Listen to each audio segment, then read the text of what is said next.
पहली बात यह है कि 8171 क्या है। मैं क्यों ज़ोर दे रहा हूँ कि आपको 8171 पे रजिस्ट्रेशन करवा लेनी चाहिए। किस्तें डबल हो चुकी हैं, पहले से भी आपको ज़्यादा पैसे मिल रहे हैं। अप्रैल से अगर आप तैयारी कर लेंगे तो अप्रैल के बाद जो किस्त आ रही है, मई में जो किस्त आ रही है, जून में जो किस्त आ रही है, वो इन किस्तों से कहीं ज़्यादा बढ़ के आ रही है। आपको पता है कि स्टार्ट में जब ये लोगों को पैसे मिल रहे थे तो कितने थे? ना होने के बराबर। जी हाँ, ना होने के बराबर। मैं आपको प्रूफ देता हूँ इसका। ये देखिए, यहाँ पे हमारे पास जो डाटा है 2022-23 में जो पैसे मिले थे वो तकरीबन 23 अरब रुपए थे। कितने? 23 अरब रुपए। सिर्फ 10 सालों के अंदर 8 करोड़ से ये 23 अरब पे चले गए। सोचिए 8 करोड़ कितना होता है और 23 अरब कितना होता है। 100 करोड़ हो तो 1 अरब बनता है और यहाँ पे कितना है? 23 अरब रुपया। मतलब स्टार्ट में पैसे इतने से होते थे, फिर बढ़ते बढ़ते बढ़ते बढ़ते बढ़ते इतने ज़्यादा हो गए। आपको पता है इस सारे प्रोग्राम में कई ऐसे लोग हैं जो घर बैठे, वो डिज़र्व भी नहीं करते, लेकिन उन्होंने एक पक्का अपना सेटअप रखा हुआ है। किसी के साथ शोर शराबा नहीं, आराम से चुपके चुपके से पैसे लिए जाते हैं।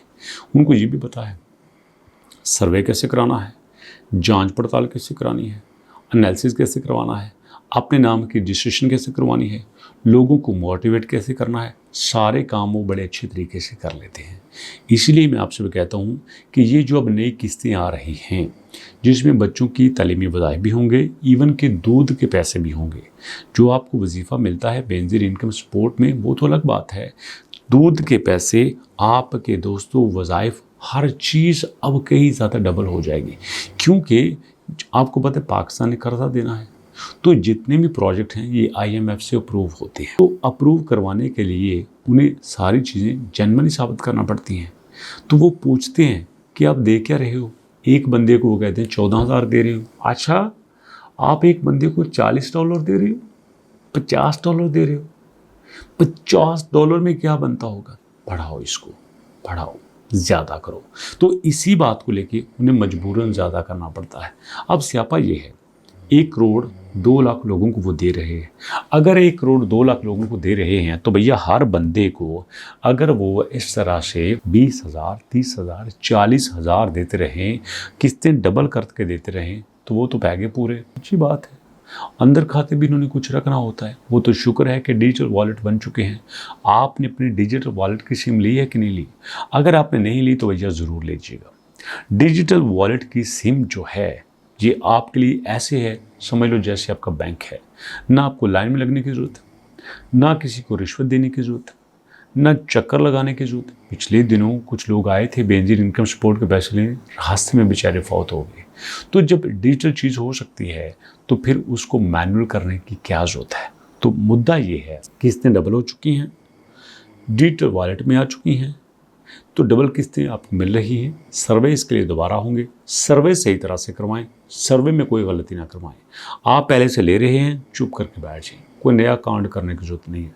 अगर आपके पास सर्वे लेने आ ही रहे हैं तो भैया चुप कर जाइए, सुकून हो जाइए, शांत रहिएगा। क्योंकि अगर आपने आगे बढ़ बढ़ के सर्वे करवाया, कुछ हैंकी फेंकी कर दी, रिजेक्ट, खत्म। गवर्नमेंट अब खुद रिजेक्ट कर रही है कि जाओ जान छड्डो, सानू होर बंदे नूं आउण दिओ। क्योंकि सोचो 1 करोड़ बंदा है, साल बाद 50 लाख नया बंदा भी एंटर किया जाए, 50 लाख पुराना निकाला जाए, तो भैया 10 सालों में 5-6 करोड़ बंदा तो हो ही जाता है। इस तरह 5-6 करोड़ बंदा मैनेज हो गया तो इसका मतलब ये है कि आधी आबादी एक सूबे की जो है वो उससे मुस्तफ़ीद हो जाती है। हर चौथा बंदा ये कहेगा कि हाँ मैं बेनज़ीर इनकम सपोर्ट से पैसे ले रहा हूँ। तो इस तरह से उनको अपनी पावर साबित करने में आसानी हो जाएगी। यही वो चाहते हैं।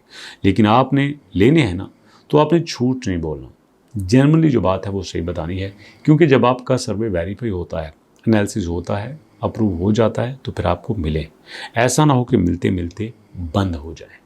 इसलिए दोस्तों 8171 पे रजिस्ट्रेशन करवा लीजिएगा।